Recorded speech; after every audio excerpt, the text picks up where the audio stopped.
Lucia, because Babonneau people just started coming in. Madam Minister, we are so happy to be here with you. Of course, you won on July 26, 2021. Definitely. Take us back to that day. What was that like for you? Oh, well, that day it started. I went to church in the morning around 6 a.m.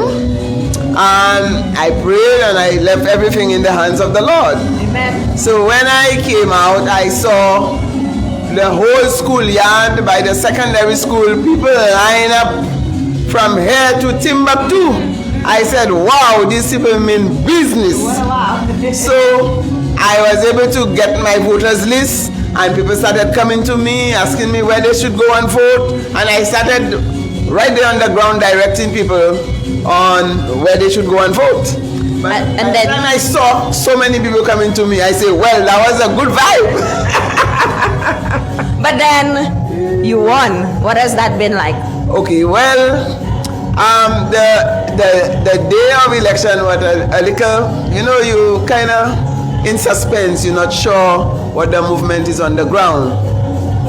But by the time of the close of the polls, we started hearing different candidates pulling through, and gradually I saw myself in a steady race. I said, well, at least I'm holding my grounds. And around 8 o'clock, Timothy Poland said, Ezekiel won. And he put a tick. So everybody said, but why?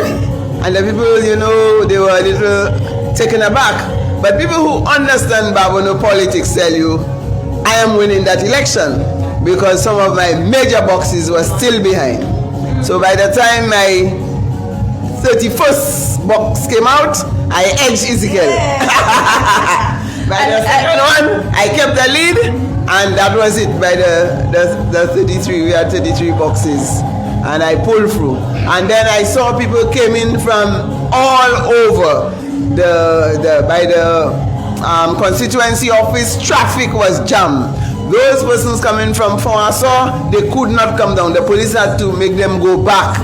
But it was one big celebration. So reflecting on today, it's like, let's do it again. Hey, let's do it again.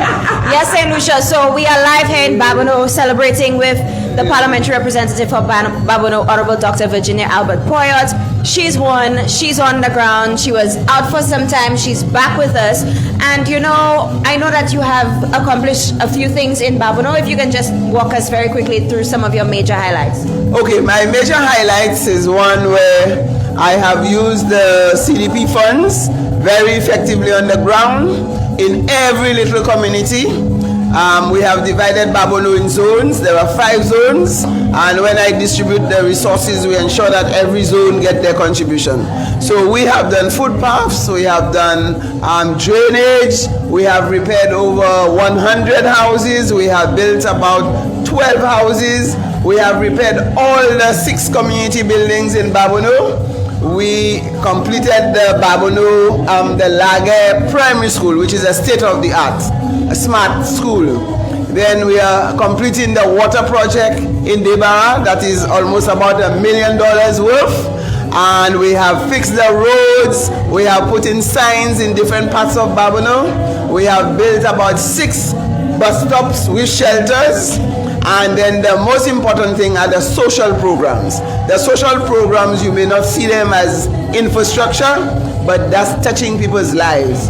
To give the children support for education. We are giving support for health. We are actually giving the vouchers. We are giving food. Babonneau people are not going hungry. And then I've created employment for the youth. I'm giving quite a bit of support for only last night we had the launching of a football competition.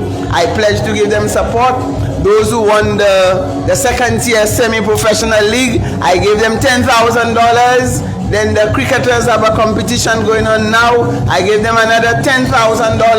They are going to Dominica, another $3,000. I helped the farmers, give them fuel vouchers for irrigation during the dry season.